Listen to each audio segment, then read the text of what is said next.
of Texas. I thank you. The historic record should be clarified that President Lyndon Baines Johnson initiated the Voting Rights Act of 1965 after the brutal killing of the 4 little girls and the Selma to Montgomery March and the brutalizing of John Robert Lewis. We're delighted that moderate Republicans joined in that vote. Subsequently, however, I'm reminded of the fact that President Johnson said we've lost the South. And of course, the South began to turn Republican.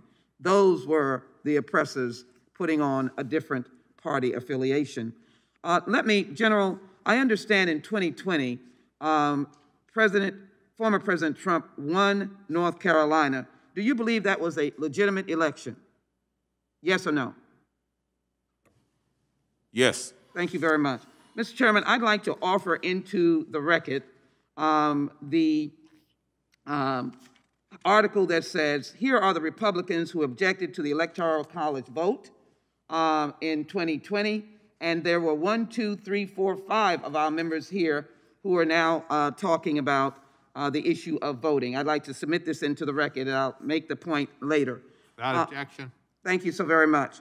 Let me go quickly to Ms. DeLeon, and my time is very short. Make your answers very short. I respect you. Since the Shelby County decision, some have floated the notion that there is no problem with enforcement of the Voting Rights Act as it stands because there are still adequate remedies under the statute to continue strong voting rights enforcement. What is your response?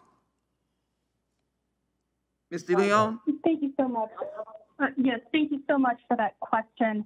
The Voting Rights Act is key, and the pre-clearance is key because there's still intentional discrimination.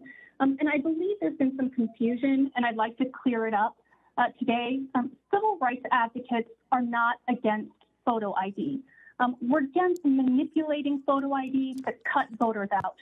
In North Dakota, immediately after Native voters flexed their political power and influenced a race for U.S. Senate, the state legislature restricted the types of photo ID and required photo ID with an address on it when they knew there are Native Americans in North Dakota that do not have addresses on their homes, which, by the way, is a whole other injustice. And we took that case to court. And the Republican-appointed federal judge agreed the law was unconstitutional and violated the 14th Amendment. The state legislature then passed the law again in defiance of the court. And that is intentional discrimination happening today. And that case was not resolved until last year. Respectfully, no amount of personal responsibility will put an address on a home. And when it is suggested that only a state ID is acceptable, that shows, an ignorance of the reality on the ground facing Native Americans.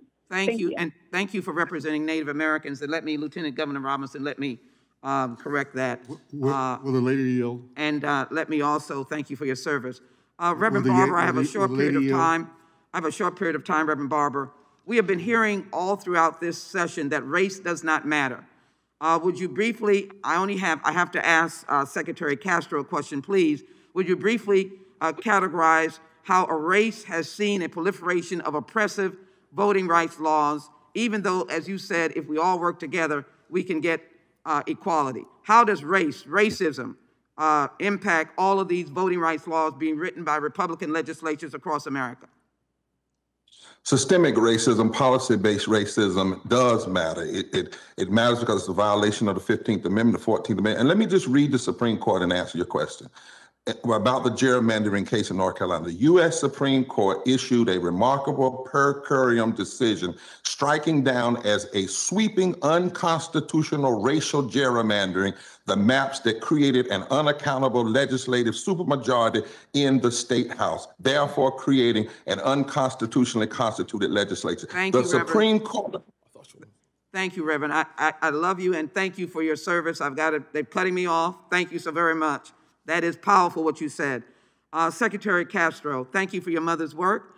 My predecessor who endorsed me, the Honorable Barbara Jordan, was able to get Hispanics included in the language of the 1965 Voting Rights Act when she came to Congress. I subsequently was here for the historic reauthorization. What impact did that, making sure that Texas was included and Hispanics were actually included in the empowerment of Hispanic voters, which are racial definition in many instances. What did it do for this state? Thank you for the question, Representative Jackson Lee, and for your leadership. And that 1975 extension to language minorities was groundbreaking. And what it meant was much greater participation, particularly in the Mexican-American community, Latino community there in Texas, greater election of first-choice candidates from those communities that changed the face of governance across the state of Texas and in many other places. It empowered millions of people. Thank you. There's not enough time, Mr. Chairman. I just want to finish just one sentence just to say, this represents all of the Republicans who voted against the legitimacy of the Biden election. Included in it are those who challenged Georgia and Fulton County in particular, which was dominated by African Americans. Someone will, in another hearing, Mr. Chairman, explain to me why this is not all about race. That is what it's about. I yield back. Thank you, Ms. Jackson Lee. That concludes our hearing today. I want to thank all of our witnesses for appearing today. Without objection, all members will have 5 legislative days to submit additional written requests for witnesses or additional materials for the record. With that, the hearing is adjourned.